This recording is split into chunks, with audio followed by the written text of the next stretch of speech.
What, for you, what is the most important thing about open dialogue? The first thing what I find myself thinking now, if you ask this tomorrow, there would be another thing that would come first to my mind. But today, what comes first to my mind is that everybody's voice is important.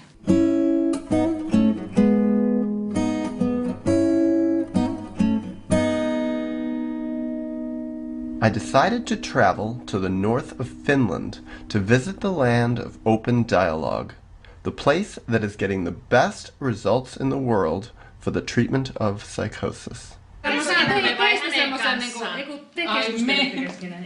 Wow, what's the most important? It's how we work here. Co-research of problems or dilemmas or traumas. They get better results than anywhere in the United States, and I was curious how they did their work.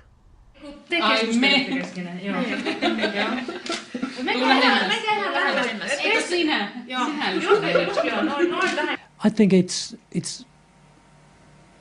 not the treatment system per se, but I think it's more like a political thing.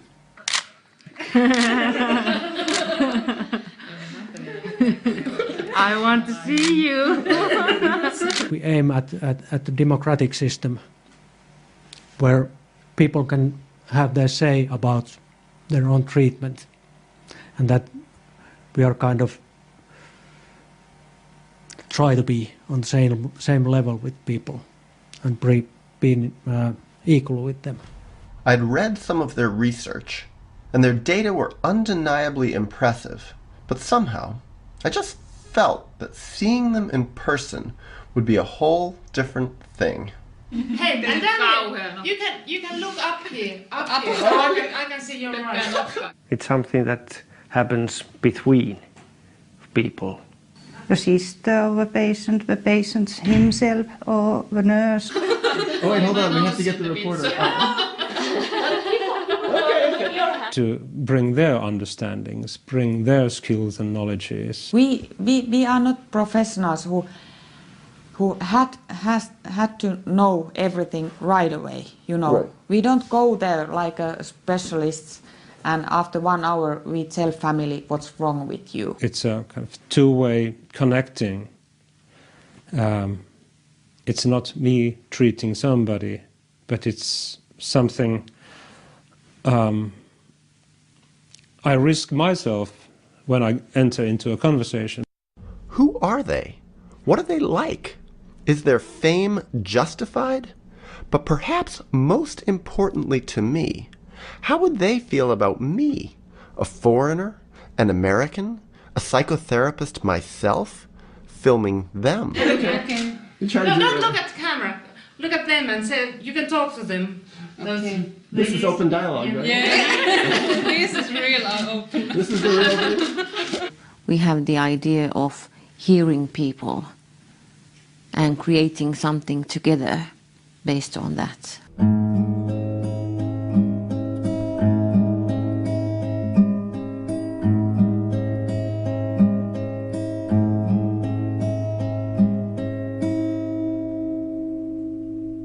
Before I left home, I had the opportunity to speak with Robert Whitaker, an acclaimed medical journalist who has been bringing the Finnish open dialogue results to the attention of American psychiatry. It was he who made it clear to me that their outcomes for psychosis were not coincidental, rather that they resulted from a well-designed and well-researched program. So when I go to Western Lapland in Finland, what do you think my mission should be? Well, first of all, I think it's just a chance to observe. There's so many different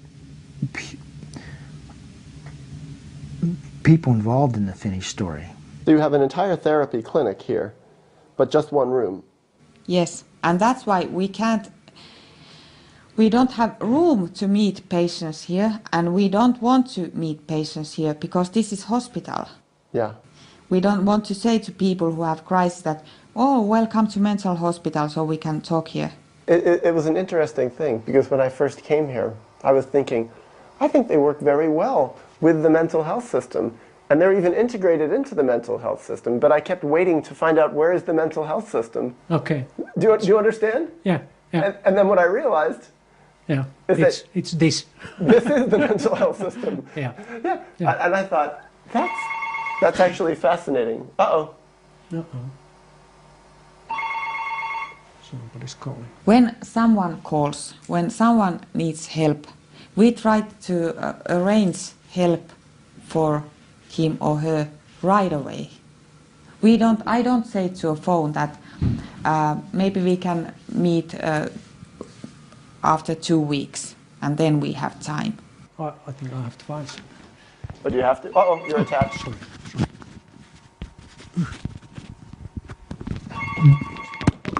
That's okay.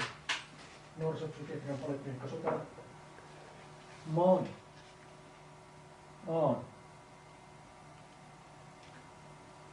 I'll turn off the camera.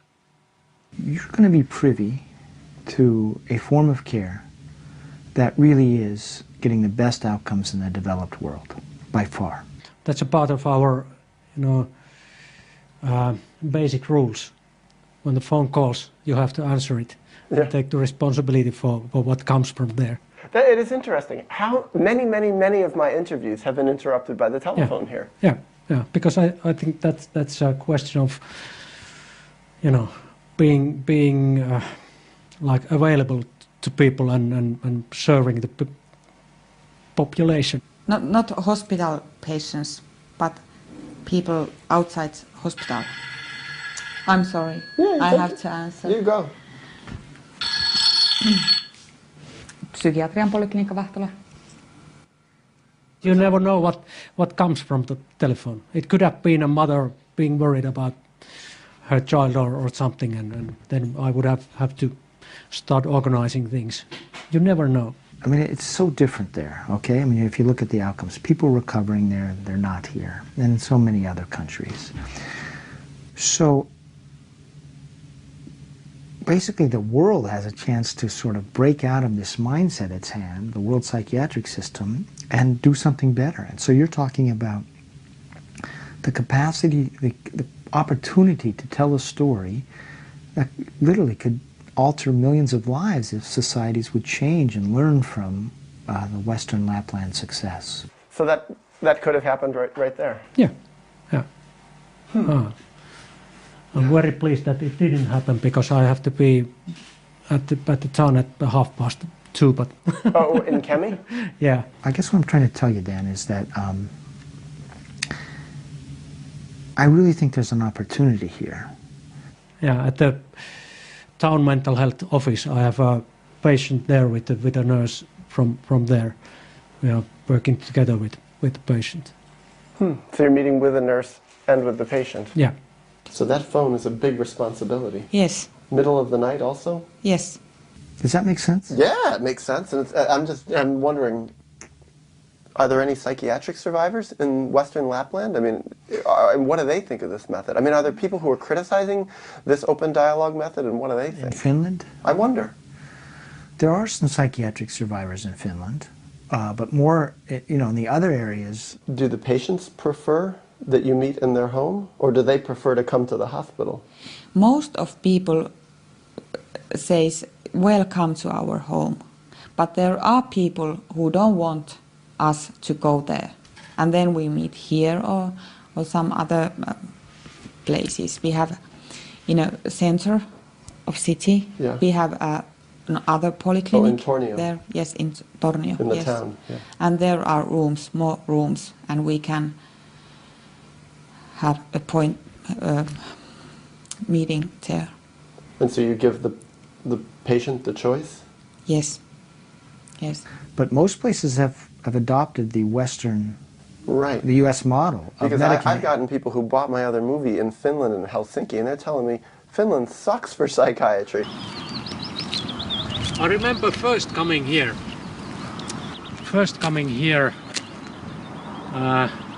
It must have been 1965 or something. You came here in 1965. Yeah. What, so you were 10 years old? Yeah. But that's Helsinki. That's not Western Lapland. So it's like they were like, yeah, my brother or I or my child were locked up in a hospital and injected with the same drugs that we're using over here. Yeah. Actually, outcomes for schizophrenia as a whole in Finland are very poor. And that actually sort of shows that it's not just the culture. People say, Finland, they do think it's a much different society. Well, there are outcomes where they have adopted the medical model. And by the way, Finnish doctors are being bought off by by pharma companies too. Their outcomes suck. Right. I was singing in a boy choir. For the patients in the hospital? Yeah. We made a trip here and had a small concert here. And I remember being quite, not shocked, but surprised that there would be also these kind of places in the world. I mean, one of the interesting things here is, this is known as a valley in Finland, this Western Lapland, that actually has a lot of medical problems, okay? And it may have everything to do with the temperature, the light, maybe changing economic opportunities. So it's actually a society that's been under a lot of stress for a long time. So you came here, was it very different from what it's like now? Yeah, very different. It was very worn out hospital and very in a bad shape in many ways and just chronic patients and smelling bad and everything. So it was a scary experience. Yeah. So for them to, sort of reverse this one part of psychotic outcomes, it's not coming as the society as a whole is having this great easy life. They're doing it in spite of all those difficulties. I remember it quite vividly. Really? Coming here with Right the here? bus. Right here, yeah. Strange. Yeah. Singing in the lobby there, inside the doors.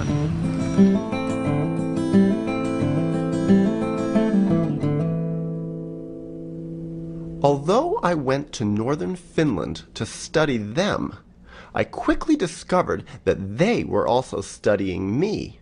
So much so that a Finnish newspaper, Pohjolan Sanomat, discovered that an American documentary filmmaker had arrived in the area. They wanted to interview me, which I found ironic, considering that to the rest of the world, they are the famous ones. I came to Finland, to Tornio specifically, and Kemi, because they have their open dialogue method for psychosis. Where did you hear of that method? It's famous. It's famous. Oh yeah. So yeah, I mean, they're what it is I've heard of it in the United States. Okay. I've heard of it in conferences in Scandinavia. I have friends in England who know about it, but mostly through the work of psychologist Jaakko Sekila. The idea of living in Tornio started when I moved there for being a clinical psychologist, 1981, so quite a long time ago. Almost 30 years. 30 years ago, yeah.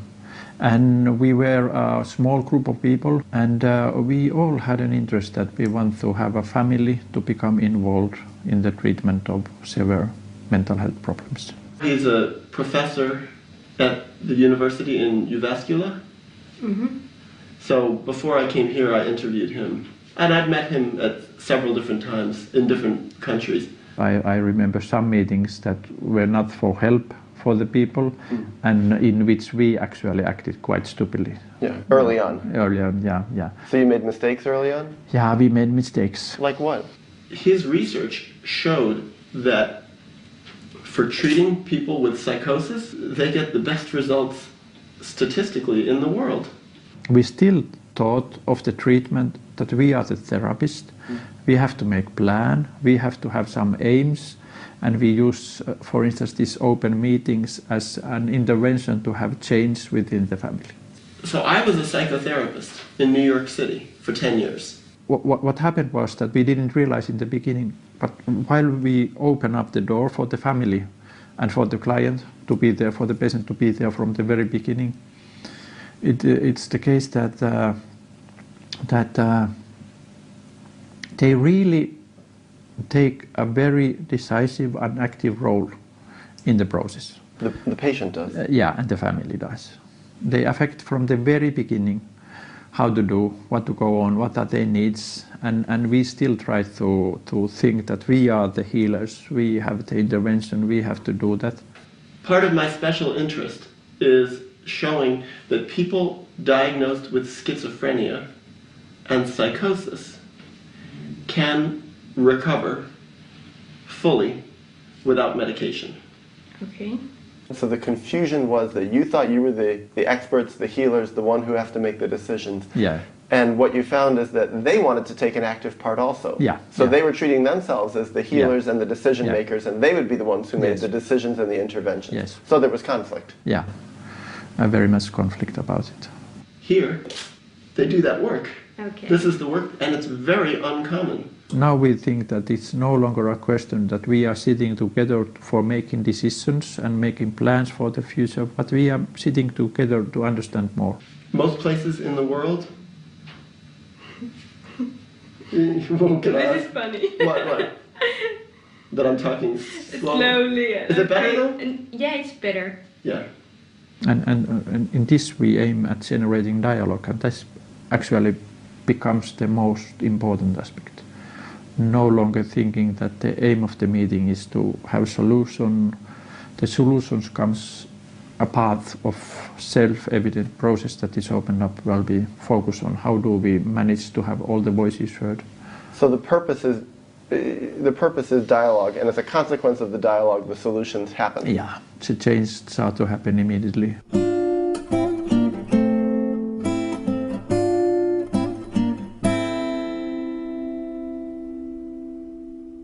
The open dialogue approach is based on several fundamental principles. The basic one, perhaps not surprisingly, involves open dialogue, a non-secretive, non-hierarchical conversation that values everyone's voice in the treatment, especially the voice of those called clients. Likewise, therapists work in teams where they speak and reflect openly with one another about their thoughts and feelings right in front of clients and their families.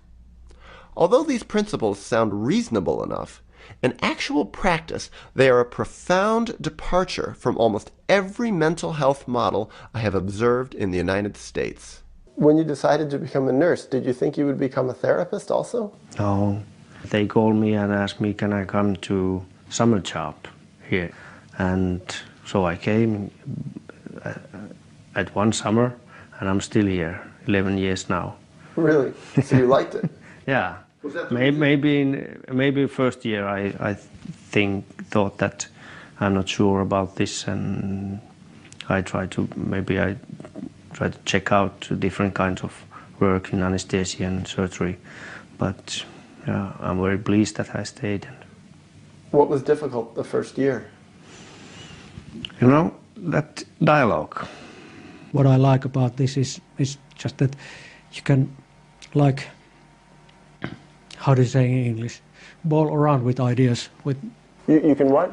What, you know. Bounce ideas? Yeah, with your colleague and with the family. And right in front of the client? Yeah, and with them. Not about them, but with them. You know. Talk with Marianne about something and then ask the patient that, but what do you think about what we were talking about? Yeah.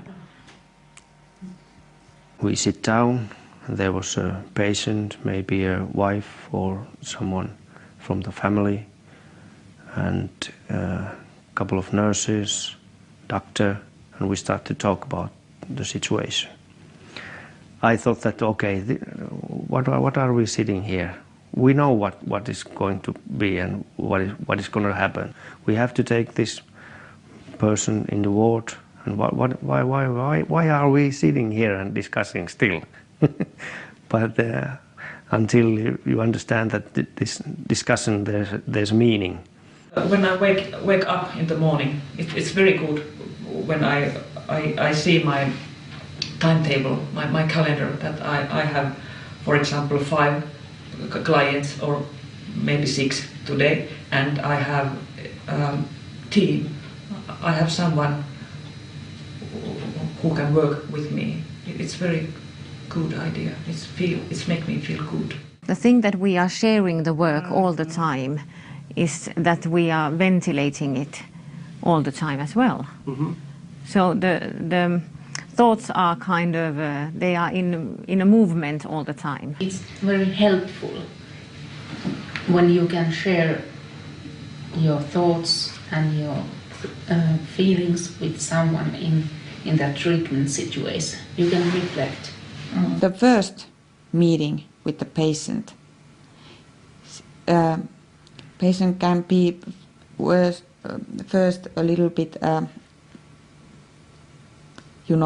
why 2 workers? But when we explain it and when we start working and discussing together, so it's he or she finds out that it's good. And sometimes we are 3. For example, when we have a new patient, psychotic, with her or his family, then we often take 3 therapists. There are many things it's hard to say to clients this, well, I'm thinking about this and I'm feeling like this.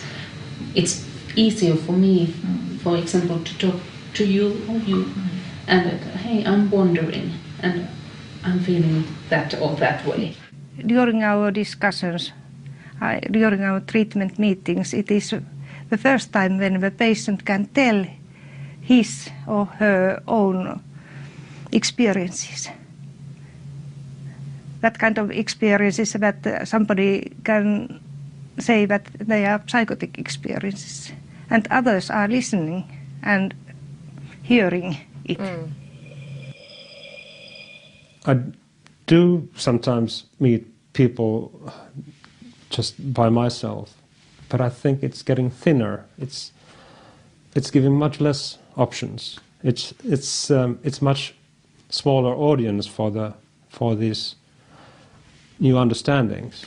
This is the way how we usually work, that we can look each other in the eyes and we turn ourselves a little bit. In the middle of a therapy session? Yes. So in the middle of a therapy session, when you're with a client or with a family, yes, you do this with each other. You're going back and forth and talking to each other? Yes, yes. And then we can ask, hey, how do you felt?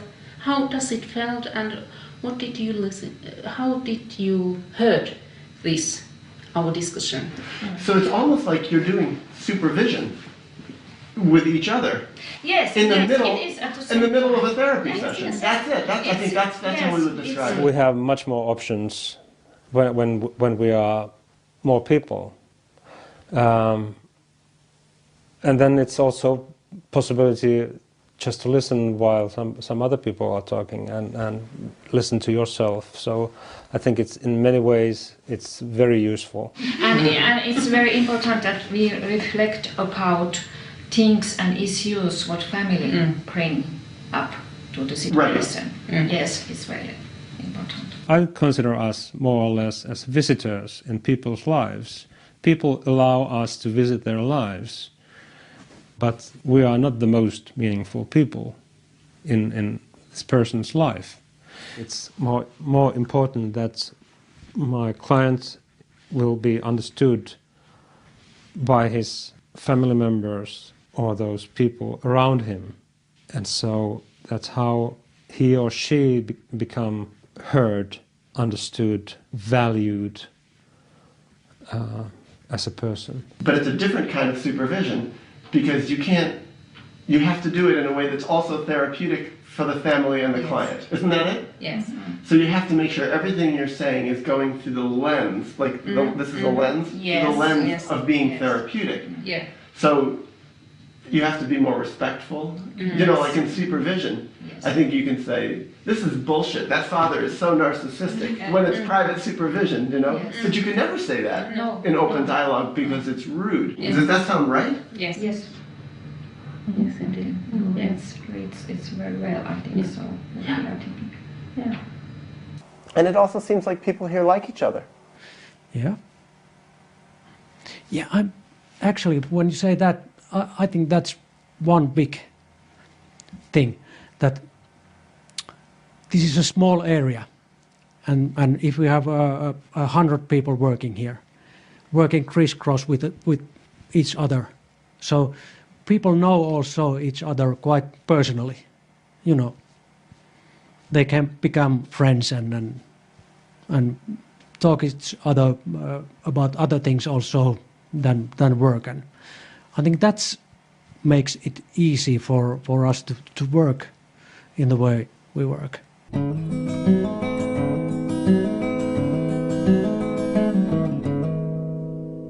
I ended up spending 2 weeks in northern Finland and became friendly with many of their clinicians. While talking off camera, I learned that several, to my surprise, had little experience working in a non-open dialogue system, to the degree that many appeared to underestimate the international significance of what they were doing. So your whole professional experience has been in this open dialogue system? Yes, but I have a experience on a meeting in a different area. A conference? No, like a patient that has gone to a different precinct. Yeah. And a different area outside of your regular work area? Yeah. And because we are outpatient clinic, that we treated him at home, but when he goes to another place, he goes to hospital, and we go to meeting there to try. So you went there? Yeah. How was that?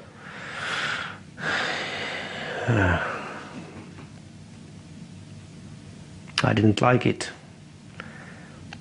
What was it like? There was a nurse and a doctor from that hospital, and us 2 nurses and a patient. And so the 2 nurses from your system here? Yeah. And we discussed with the patient and the nurses. We reflect. Oh, you did open things. dialogue? Yeah, and try to speak openly on what we have done and what we think of situation and so on. But during the meeting, the doctor just listened, and when he had heard enough, she said, "Okay, thank you, I've heard enough," and goes away. Didn't say anything? No. So didn't do maybe open a dialogue? couple of questions, but she doesn't participate on the dialogue. Was that strange for you? Yeah. And I said, "Okay, you go." And you talked about this with the other nurse from your system here? Yeah. We thought, when we talked afterwards, that with another nurse, that when the doctor goes away and said that, "Okay, that's enough for him," and left, I felt that, and she felt that what we were there about.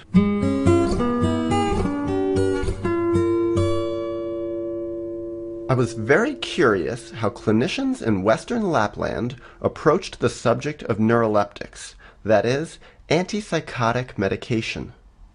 From what I have observed and studied, the use or non-use of neuroleptics is probably the most important factor correlated with recovery from psychosis.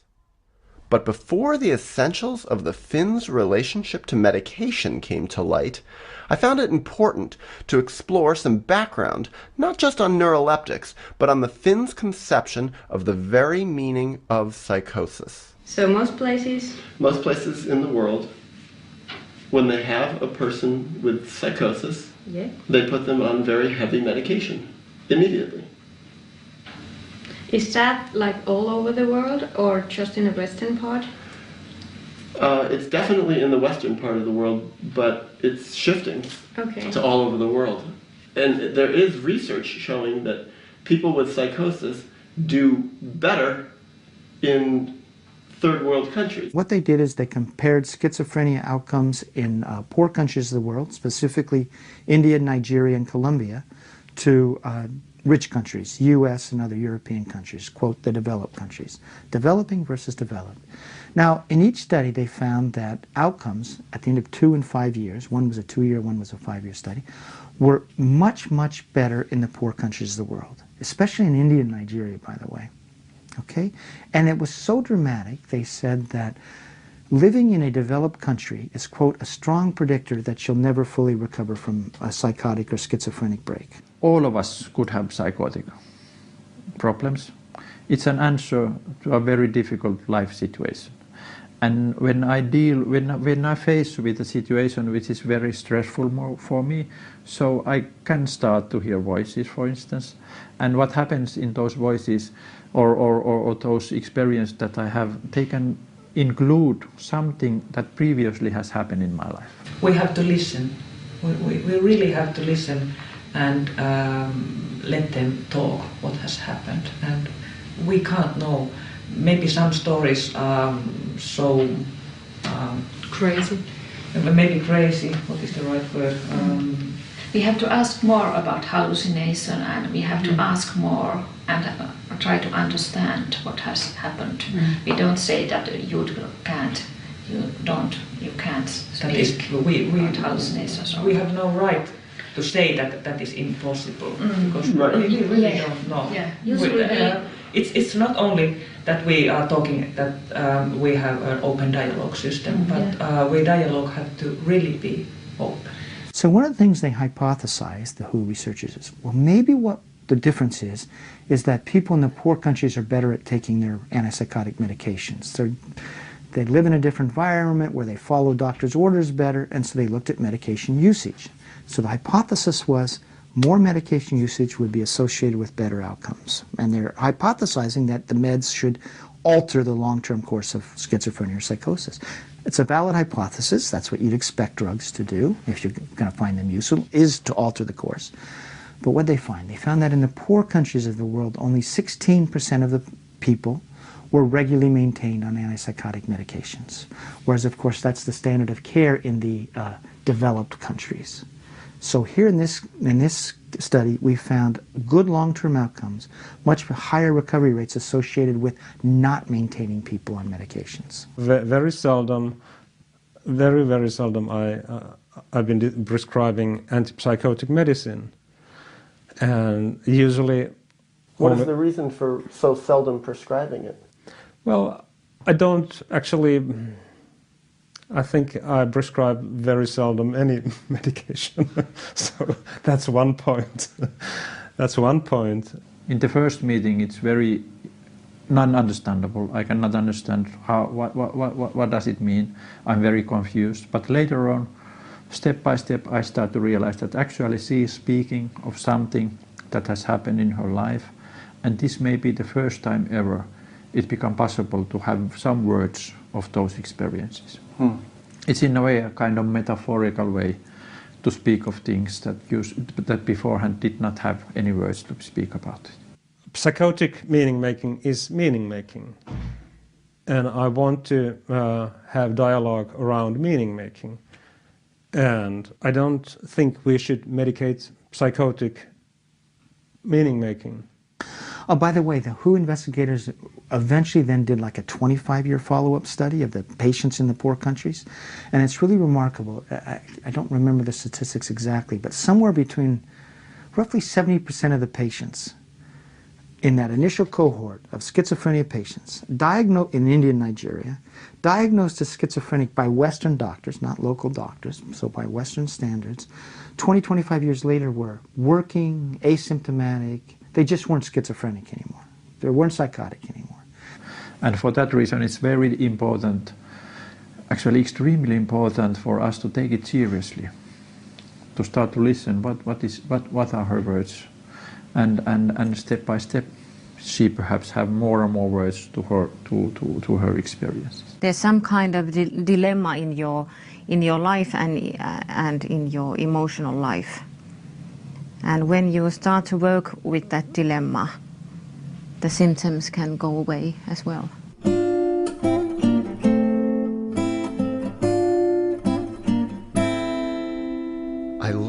during my time in Western Lapland that open dialogue practitioners view the concept of psychosis very differently from how most people view it in the United States. In America, psychosis is generally viewed as a problem residing in a particular individual's brain, which is why treatment so often involves pulling people out of their regular lives, hospitalizing them, and giving them brain-altering medications. In Western Lapland, however, they conceptualize psychosis as a problem arising in the space between individuals, that is, a problem occurring within relationships. Thus, their treatment seeks to engage social networks, rebuild relationships, and, if at all possible, avoid putting people through the alienating and stigmatizing experience of hospitalization. Why do you prefer to not put people in the hospital? If the whole psychosis or situation goes over without coming to hospital. So if they're able to work it through without Yes. going to the hospital? Yes, it's much better for the patient and family. They don't have history of mental hospital. I remember one family in early 90s that they had a son about 25, 26 years old, and first he came into the hospital for some days. Most of the times that need to be in hospital is because they need shelter or place to be, that it's safe enough to the patient, that he don't or she kill herself or is so psychotic that needs a safe place to be. Another big reason, if someone hasn't been sleeping, let's say for a week, and they need a place where to kind of feel safe. So we can create those circumstances to their homes as well, if we do the cooperation and work together with the family. And afterwards we asked the family what they think. They said that it was very hard when their son was in the hospital, and also that it was very hard to treat him at home, but it was much more easier at home. So you can work out those kind of issues in their home? Yeah, and we can go there every day. We can be there, let's say, we can have a treatment meeting, and then one nurse can stay there during the evening shift. Like all night long? Yeah. With the With patient? the family. With Yeah. the family in the Yeah. home? Yeah. And they said that it was wrong decision to come into the hospital at all. So that just avoids the need for hospitalization then? Yeah. And when we are home, there are more possibilities to have the conversations about the situation. Very often these relatives comes to help for the family. But it's very difficult, and if we talk about adolescents and see or he has psychotic symptoms and see or he has parents, it's very difficult that parents live on sick leave and they can support at home, and we meet for instance every day during these first days. 2 weeks, first days. Always when we are treating at home, I think it's very important to have treatment meetings every day in the beginning and continue as long as needed.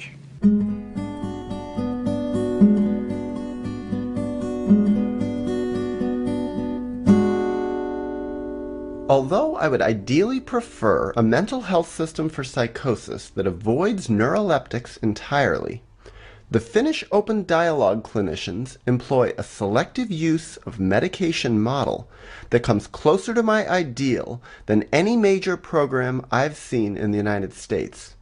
For that reason, I found their point of view riveting and in many cases based on such common sense that I wondered why it wasn't being utilized more widely in the Western world.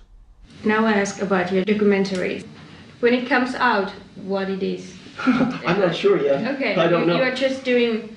I'm making the movie first to show people in the world that there are better treatments than the conventional treatments. So here in the United States, where we've really embraced the drugs for life form of care, we see a explosion in the number of people, quote, disabled by mental illness. And we see all these other problems in terms of people dying early, etc., and low employment rates, decreasing employment rates.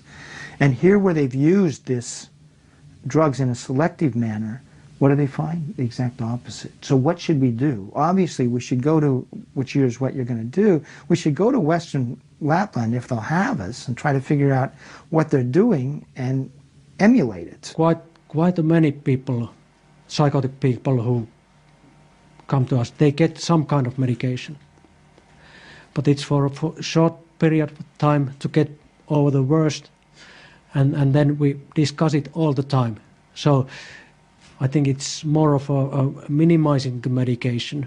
And which type of medication are you talking about? Well, I'm not expert in those, but not so much about, neuroleptics, but more of a, sleeping pills or some anxiolytics. We used it during the first week because the situation when they call us, so we will see them in the first 24 hours. And the situation is usually so that person hasn't been sleeping for a week or two. It's always here that we just consider that how many tablets we give. We don't prescribe a box of tablets, but we think maybe for 1 or 2 days use 2 or 4 tablets. So that's the most common that they use in a short term, just 4 or 5 days or so to get sleep and so. But in some cases they can use neuroleptics, but it's also a short term and in small doses. In the beginning of the treatment, we have to, it's my opinion, have to avoid neuroleptic medication, but then if it's needed. In any, let's say in 1 year, of all the patients that you see that have psychotic issues, what percentage get put on neuroleptic medication? About 30%. 30%? Yes. So 70% don't ever get neuroleptic Yes. medication? Sometimes there are situations that the patient need medication, also neuroleptic medication. There can be so kind of situations. Here's a question I have. We were upstairs in that staff room, and I was playing with a pen. Did you see that? No. I was playing with this really nice pen. I said, someone left their really nice pen here. And then I turned it over and it said Seroquel. Yeah. So I thought, it's even invaded this place. Yeah. And then I see the people are using the mouse pad that says Risperdal. Yeah, and Effexor. Yeah. But how we talk about that medication, and we have to be careful that those doses are appropriate, that there are no side effects. Well, of course they come here as well to talk about the medication to doctors. They do? Yeah, and they bring good food many times and pancakes and stuff. And also we are going to have a day for staff next autumn. And so we have invited person from the drug company to come and tell about Seroquel, and then they are going to pay our lunch. How do you feel about that? It's okay for me because we are just listening them. Is that it though? Yeah. It's quite usual for us to discuss a lot about medication. Also with the psychiatrists, when they're prescribing medication to some patients, then I would quite often ask, why do you prescribe this? What do you hope would happen? Would there be another? And you say this right in front of the client? Yeah, because I think it's fair. Yes. Just fair to say what our prejudices are and what our thoughts are in front of the client. Yeah. Well, actually, Birgitta, she's our doctor in polyclinic, and she said that she's not going to call them. She doesn't do that. Right. So, but one of our nurses went to the educational days, and she asked, because we said, okay, because we get a free lunch. Right. So take it. I remember 2 patients I prescribed and tried to tell how you had to take this medication, but they never do that, and they are quite well. So you prescribe, so there are even cases where you prescribe the medication, and they don't even take it? Yes, and tried to tell them that they have to take it. And they didn't? Yes, they didn't, and they are getting well. Anyway. Against your advice? Yes. I wonder this. If you feel a patient needs neuroleptic medication later in the treatment, do you consider that a failure? No. No. There are so many other ways to help. There are so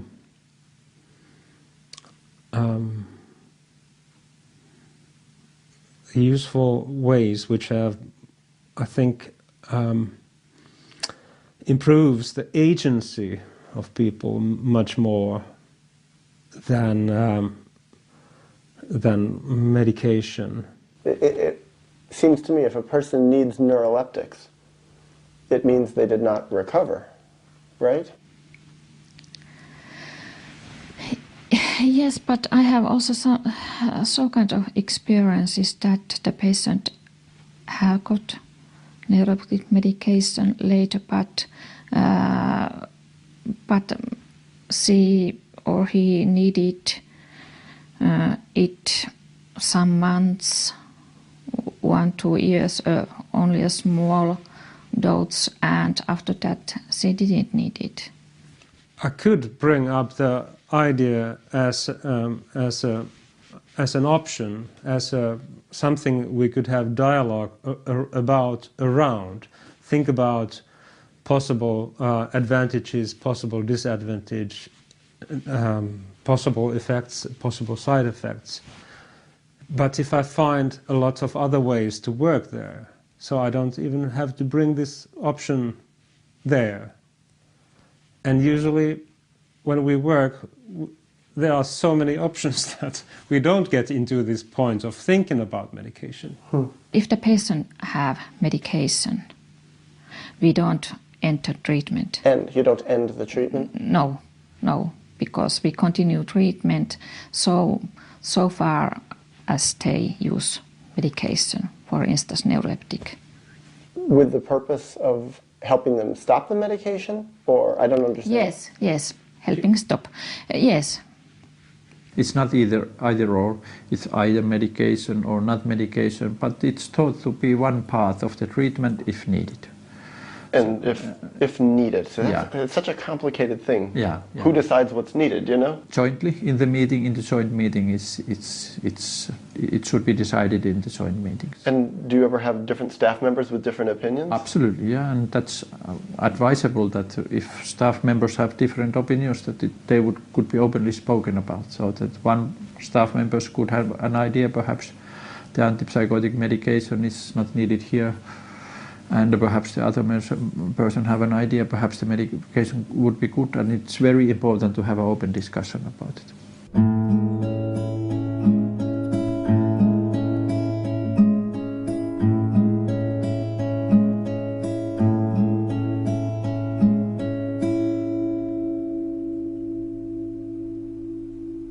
A fascinating thing I discovered in Western Lapland was that their clinicians were not, unlike so many of my more progressive colleagues in the United States, afraid of getting in trouble for the work they did. This I realized, was because the Finns were not working in a mental health system that constantly suggested they were breaking the standards of care and causing harm to their clients. The irony I found in this is that in the United States, we, who use antipsychotics almost ubiquitously for psychosis, get terrible results and actually are causing an epidemic of harm. But in the Western world, almost everywhere, it's medication. And medication is considered the best treatment. And if a therapist or an organization does not use medication, they're considered dangerous. Okay. It's considered bad treatment. It's very, very difficult to survive as a person with prescribing powers and not put people on antipsychotic medications. And even if you're a therapist without prescribing powers, you're expected to work within that model of drug-based care. And it shows really the extraordinary capacity of a storytelling partnership in the United States that really has extended its influence, and that is born of the drug companies and academic psychiatry, along with NAMI, to tell us, in essence, a false story and incorporate that belief in a sort of a real profound way. Are you at any risk with your medical license because of the way you work here? Having gotten so far away from a medical way of working? No, I think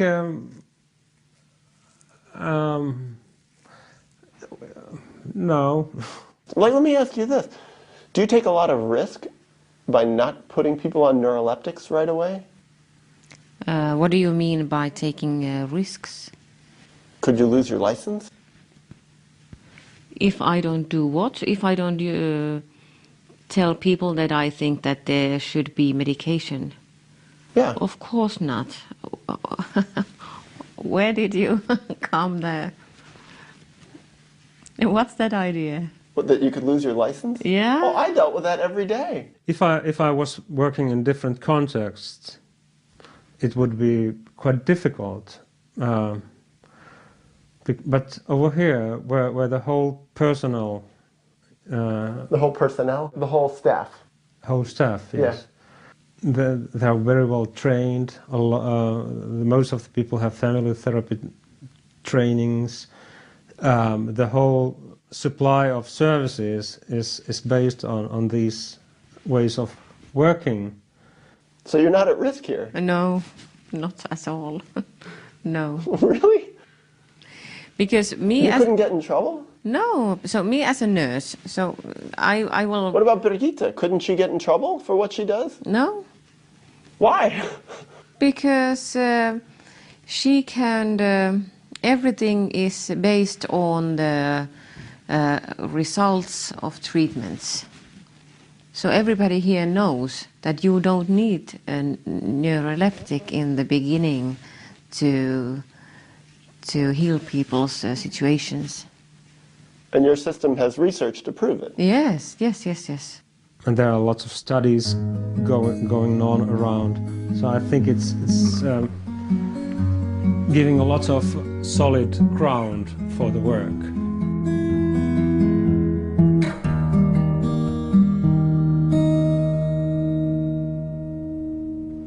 Let's now look at the numbers. What actually are their results? It was, after all, a cursory review of their outcomes for psychosis that drew me to northern Finland in the first place, and these same outcomes that are causing the world to take note. Their adoption of this selective use of meds really came out of a national Finnish study where they were testing sort of psychotherapeutic care. They had 6 sites in the study. 3 sites did not initially put people on the meds. The other 3 did, and everybody gave them psychotherapeutic care. Tornio was one research site in which the antipsychotic medication was not started in the very beginning, but it was decided that first we have to see how much this very strong psychosocial intervention is helping, and the antipsychotic medication is used only if it's not helping enough. And the thought was in the experimental sites is that if people started needing the drugs, you could put them on. Okay. On the whole, the experimental sites, 3 had a little bit better outcomes. 2, it was the people who, in those 3 experimental sites, that were never exposed to meds in the 2-year study that had the best outcomes, all right? That fits with what we know before. But there's one other key thing. There was really only one of the 3 sites that really, after the end of 6 weeks, tried to keep people off meds, okay? The other 2 basically reverted to the old standard of care and put people on meds. That was in Western Lapland. So not only did they watch the progression of people getting better after 6 weeks, they kept it going. During 5 years' time, it happened that 1/3 of the clients used antipsychotic medication, 2/3 did not need. This is in your program? Yeah, any antipsychotic medication. At 5 years, and more, half parts of the medication could be discontinued as well. Half what? Could be discontinued, stopped. So of the 1/3 that did take medication, yeah. Half of those people were able to discontinue their medication. Yeah. So now you're down to, at the end of 5 years, 1 out of 6 people is still on medication, and only 1 in 3 ever took it at all. Yeah. And what did that evolve to there? That evolved to a form of care where they now have, the best outcomes in the Western world, by far. How do they use meds? Well, only about 1/3 of their first episode psychotic patients are ever exposed to medications. Okay, at the end of 5 years. So you take 100 first episode psychotic patients in Western Lapland. 5 years later, only 33 will have ever had a single dose of antipsychotic medication. And only about 20 of that 100 will be on the drugs continually. Okay? So that is a very different compared to the mainstream idea where it is thought that antipsychotics medication should be used in any case. Every case. Every case, yeah. Now, what are their outcomes? At the end of 5 years, roughly 85% of their first episode psychotic patients are asymptomatic and either working or back in school. So only about 15% have become sort of chronically ill and on Finland disability. Whereas in the United States, if you have a first psychotic break, or if you have a first schizophrenic break, you're basically told, we'll try to stabilize you and then go on disability. That's the expected course. Of the 85% who recovered after 5 years, what percentage of that 85% was on medication and what percent was off medication? Actually, I have not looked at that path. Most of them did not use medication. Most meaning more than 50%? No, 90%. There's an assumption, of course, that once someone has schizophrenia, they always have schizophrenia, and you don't see it that way. No. I think it is only the name for something, and you can get quite healthy afterwards. Without medication? Without medication. This tells us of something else that's possible. Radically possible. Radically possible. And by the way, they've been doing this for 20 years now, basically, or 18 years. So this isn't a fly-by-night study? It's not a fly-by-night. And they've done study after study after study. This is the best studied cohort of patients in all of Europe, really.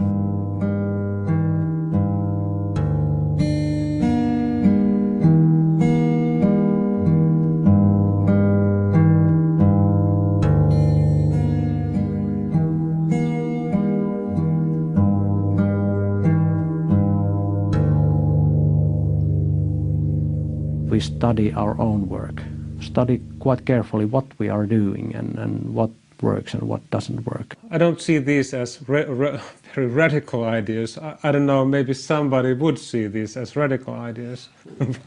But from my perspective, it's not very radical ideas. And it's very important that we believe, I believe in that the situation can change. So you do see people with psychosis recover here, get well without medication? Yeah. Not easily get better, but getting better. What makes you believe? Because I have seen many patients and their families that they survived so kind of situations, and I don't know, I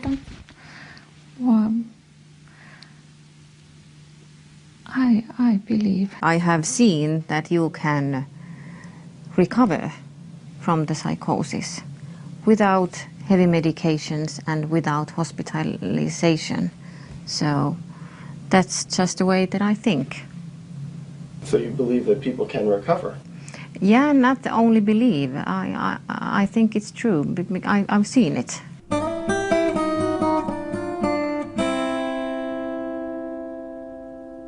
As my 2 weeks in Finland drew to a close, I realized there was one final point that kept striking me again and again, and that was that the open dialogue approach was not an alternative mental health system here.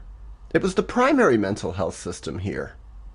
Over the past 3 decades, they had set an example by converting a traditional psychiatric system with a huge bustling hospital and poor results into something quite the opposite. There's one other thing that's really extraordinary that's happened in Western Lapland and speaks to the possibility there.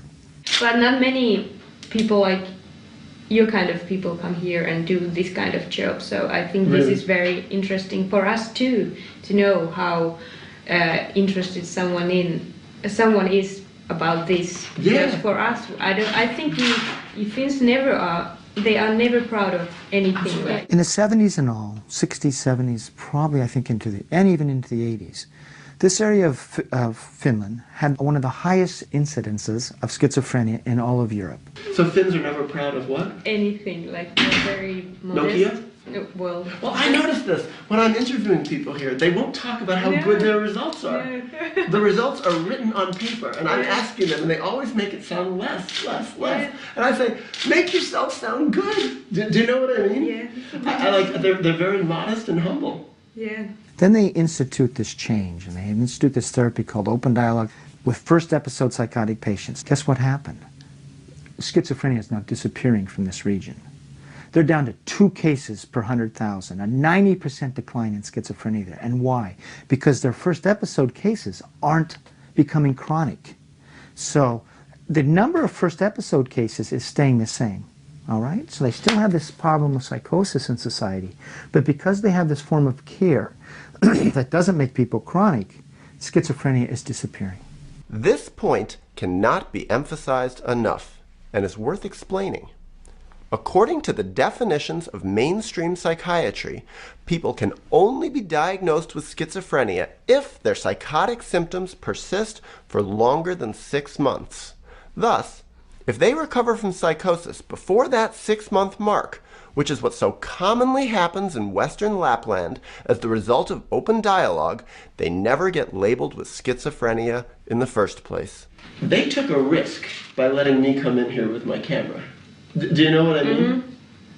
Like, to let a foreigner come in with a camera and interview all their staff and to talk with their patients, it's like, a lot of places, they don't want someone with a camera coming in. It's honest way to do work, I think. And I think that when someone comes into psychiatric polyclinic they are in their crisis,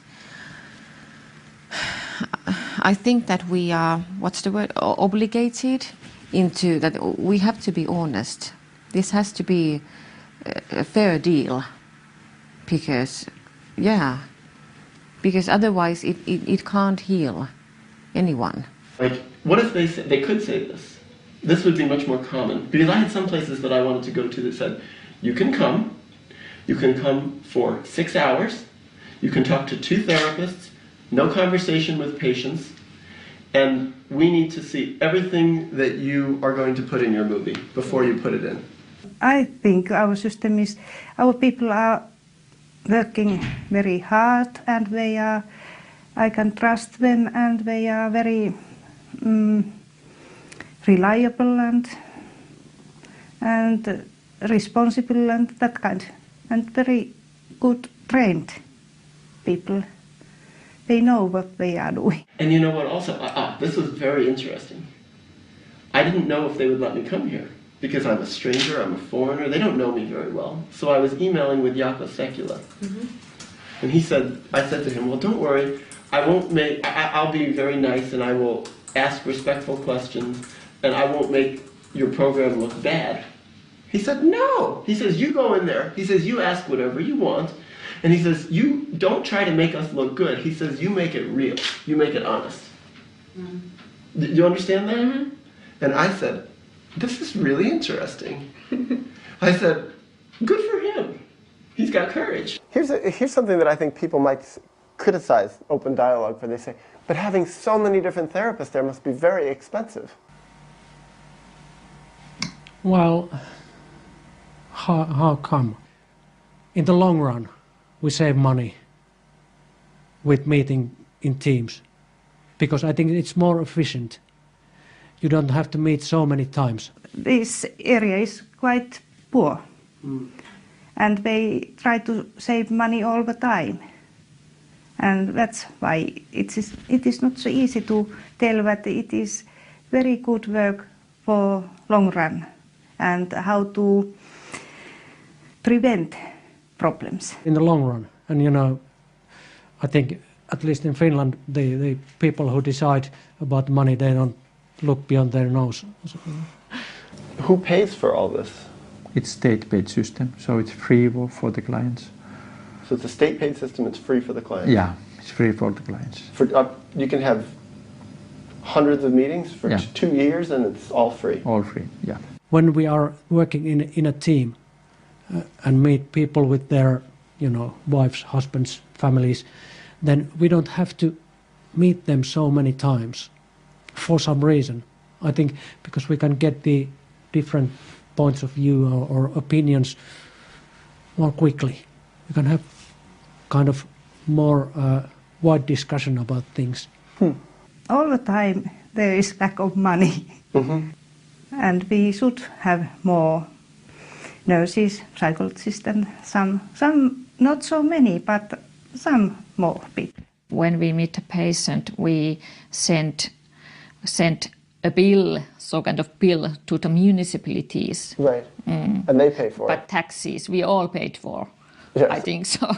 So your taxes pay for it? Yeah. It is not important. I think it is. I try to tell our staff members that they don't have to worry about it. It's my worry. About the money? Yes.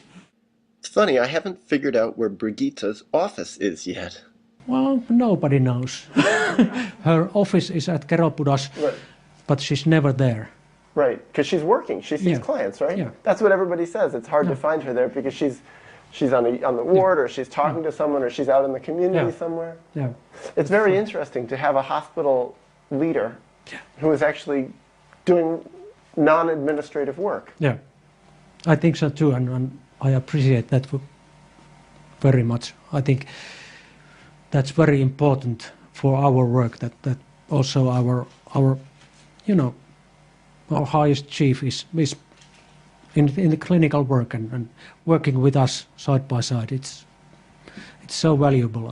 I think it's and rare.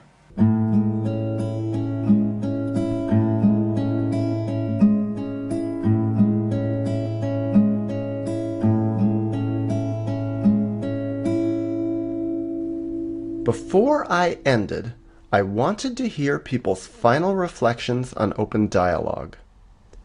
I only wish I could have added in clients' reflections, which I couldn't because of the system's confidentiality agreements, but if I can summarize what I heard from clients off camera, and heard repeatedly, it was the opposite of the frustration, rage, alienation, betrayal, and hopelessness so often expressed in the United States.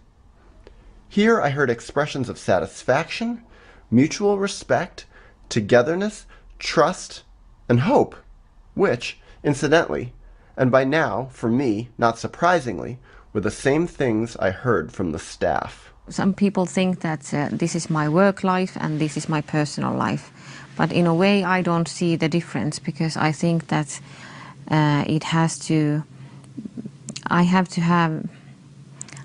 I need to be with those same values in both places, at home and at work as well. Yeah, can I get you to sign my paper so I could use this? Yeah, sure. Will you sign it too? Okay. About 85% that basically recover, right? Their unemployment rate is lower than the background rate for all the Finnish population as a whole. So they're doing better in terms of employment than the general Finnish population overall in terms of working. That's right. So that's really extraordinary. So I just feel... Yeah, you can see that. This is the one who I interviewed this morning who said, this is... Oh, no, not her. She's the one who is... He's Päivi. Päivi, yeah, she says, oh my God. To get know patient's family and meet the whole family, to hear the voices from the whole family. I think that's the most important. And then this is the man, Jaakko Sekula. Every year between 5 to 7% of the population participates in these open meetings. And now this has been going on for almost 25 years or more than 20 years. So it means a big part of the people in the area has at least sometimes been participated into open meetings. She's the head psychiatrist. She runs the whole organization. I liked when I came to work here in Kerobudas Hospital, I liked most the teamwork. It was so nice to talk to people and not to know everything, and not to know answers always. She's a she's a nurse and a family therapist. I have thought many times that I like to move Oulu because of my private life. So you would like to move to Oulu? Yes, because of my private life, but I haven't done it because I like the way of working here. He's a psychologist. It's a place where you can be inspired over and over again by the people you are working with and by your colleagues.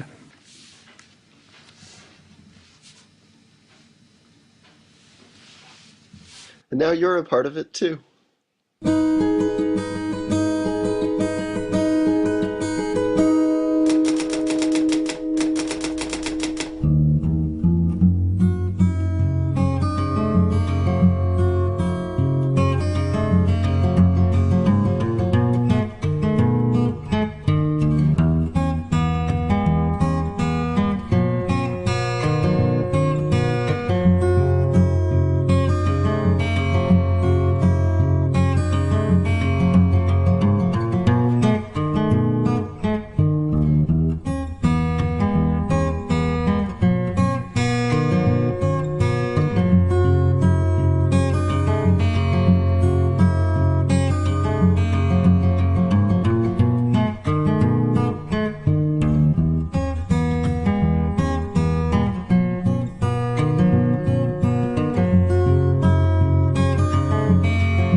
I have seen people in Kemi, you have noticed it is much of...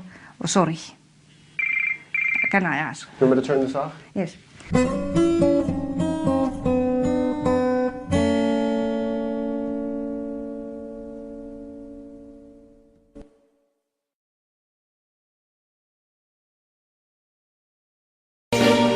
Yes, I've been living inside of you, but I guess it's time I set me free, and there's nothing that you can do. I hope you can see. I can't seem to keep people around me, cause I'm scared that they might know the truth all about me. Then they might doubt me, there's no other route. I wanted to shout, but it's too late now, cause I'm drowning. Got two-faced like I'm a clown, man. Life is too great, no, it's astounding. I'm in good shape, ma, but you know that I'm drowning like a cup in a cage. I can't cope with this hopelessness, though I try to be open and go with it, but I'm soaking in the pain like the wind never stop flowing in. As I'm floating in a glowing river through a golden gate, trying to motivate. Yeah, I do my fucking best, but there's two voices in my head, I just can't. I just fucking can't. I've been living inside of you. But I guess it's time I set me free.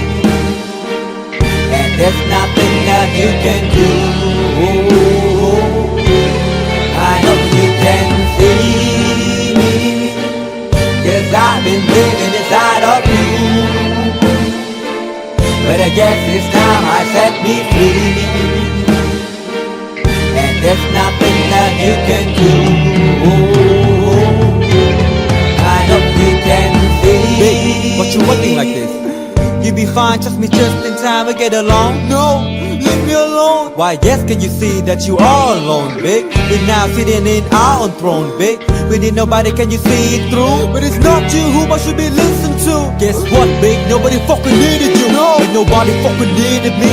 Yeah, they never needed us. Like when they know Jesus up, there's no fucking heaven that they don't believe in us. But they my friend, I'm the only one that you can trust. Yeah, god damn it, you an idiot. Go online, be a slave for the media. And you forgot what your father said. Are you serious? Look at yourself, big. You fucking idiots. Cause I've been living inside of you. But I guess this time I set me free. Oh, I love this. I love There's nothing that you can do. Oh, you guys always, I see. I know you can see. Can you see me? There's no one else. Cause I've been living inside of you. You have to accept it. But I guess this time I set me free. And there's nothing that you can do.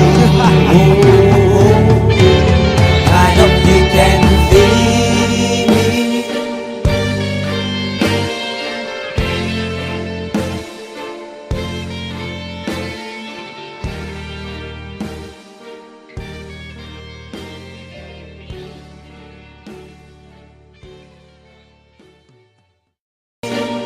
Cause I've been living inside of you. But I guess this time I set me free. And there's nothing that you can do. I hope you can see. I can't seem to keep people around me. Cause I'm scared that they might know the truth all about me. Then they might doubt me. There's no other route. I wanted to shout, but it's too late now cause I'm drowning. Got two-faced like I'm a clown, man. Life is too great, no, it's astounding. I'm in good shape, ma, but you know that I'm drowning like a cup in a cage.